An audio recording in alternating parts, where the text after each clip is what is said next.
Kenalin nih, ini ibu-ibu yang hobinya ngobrol, menggibah, tapi hatinya gak pernah pelit peduli.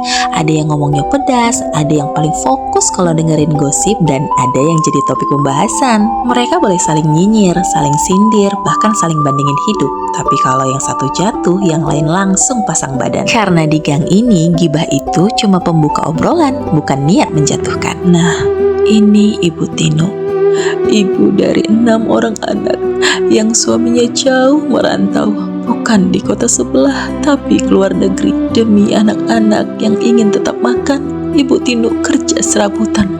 Apa saja dia kerjakan asal halal dan ada gajinya. Karena beban hidup yang terlalu berat, pendengaran Bu Tino pun suka error. Tapi anehnya, begitu mendengar kata uang, pendengarannya langsung nyambung tanpa harus diulang ataupun teriak. Kalau ini sih namanya Bu Samiem, orang kaya di gang ini. Kalau ngomong suka nyelekit, kita kayak dicubit tanpa aba-aba. Hobinya ngebandingin hidup orang lain, mulai dari isi dapur sampai isi rekening. Dandanannya toko emas berjalan dong, anting, kalung, dan belang bunyi dulu sebelum sampai orangnya kelihatan. Tapi jangan salah, mulutnya boleh tajam, tapi kalau soal bantu orang, Bu Samiem gak pernah pelit.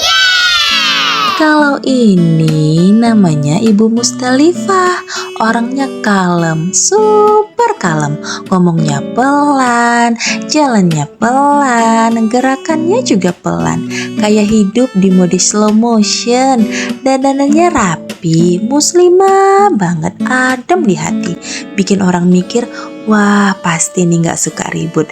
Eits, jangan tertipu ya. Begitu ada gosip lewat, yang tadinya pelan langsung ngebut. Kupingnya paling tajam, komentarnya paling heboh, dan ceritanya paling panjang. Selanjutnya, mari kita perkenalkan si paling sehat, si paling bugar, Ibu Parti. Lagi jogging siang, senam sore, stretching, capek? Oh, tentu tidak. Hidupnya tampak bahagia, senyumnya selalu ada, badannya bugar, kulitnya glowing, kayak nggak punya masalah hidup. Padahal di balik keringat dan senyuman itu, Ibu Parti hidup di bawah aturan yang paling berat. Dia harus selalu cantik, lipstik tidak boleh hilang, mau ke dapur, ke warung, bahkan buang sampah. Lipstik wajib on, kalau olahraga keringat boleh netes, tapi lipstik jangan sampai pudar. Oh, ini dia Manorara, gadis tua centil dengan dandanan menor. Dulunya dia adalah kembang desa. Sayangnya, waktu terus berjalan. Dengan tarif mahar yang terlalu tinggi, bukannya gak ada yang datang, tapi langsung pamit halus. Katanya mau diskusi bareng keluarga. Gak pernah balik lagi. Sampai sekarang dia masih centil, masih menor, dan PD-nya masih setinggi langit. Tapi dia tidak pernah berniat menurunkan tarifnya, karena menurut Manorara, jodoh itu bukan gak ada, cuman lagi ngumpulin duit.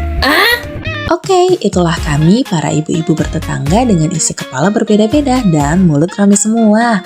Ada yang kuat banting tulang, ada yang kaya tapi nyelekit, ada yang jalannya pelan tapi gosipnya kenceng, ada yang hidupnya kelihatan bahagia banget, ada yang masih setia nunggu jodoh sambil jaga standar mahar. Kami boleh ribut, boleh nyinyir, boleh saling gibah, tapi satu hal yang pasti, kami saling menguatkan. Kalau kamu ngerasa, loh ini kok mirip ya sama tetanggaku, tenang, ini bukan kebetulan. Nah, jangan lupa ya, dukung kami dengan cara yang paling sederhana tapi berarti. Subscribe biar gak ketinggalan cerita, like biar kami makin semangat, komentar, ya gibah-gibah dikit gak apa-apa deh, dan share ke tetangga kamu biar rame sekalian. Karena hidup ibu-ibu itu berat, tapi kalau ditertawakan bareng-bareng jadinya lebih ringan.